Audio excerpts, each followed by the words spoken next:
une dégradation en France qui est quand même lente, mais importante. Mais comme elle est lente, on la perçoit peut-être pas complètement. On est quand même dans une situation où nous avons perdu 20% de capacité de production de l'industrie depuis 20 ans, où le chômage, tout ce qu'on appelle structurel, c'est-à-dire le chômage qu'on ne peut pas résorber en faisant simplement des politiques de relance, c'est probablement d'au moins 8% de la population.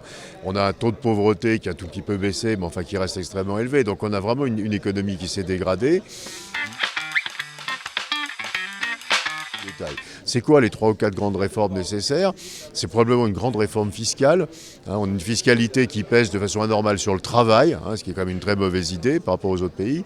Une grande réforme du système de formation professionnelle, pour que de perdre son emploi soit plus quelque chose de grave, et qu'on puisse rapidement après retrouver un autre emploi après une formation.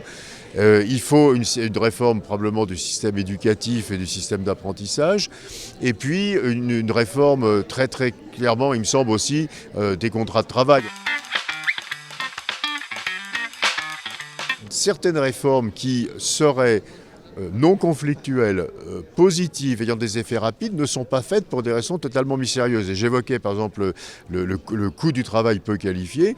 Il reste 20% de cotisation sociale au niveau du salaire minimum à la charge des employeurs. On sait que si on les enlevait, tous les travaux qu'on sait faire maintenant très précis sur cette question montrent qu'on créerait des centaines de milliers d'emplois très vite.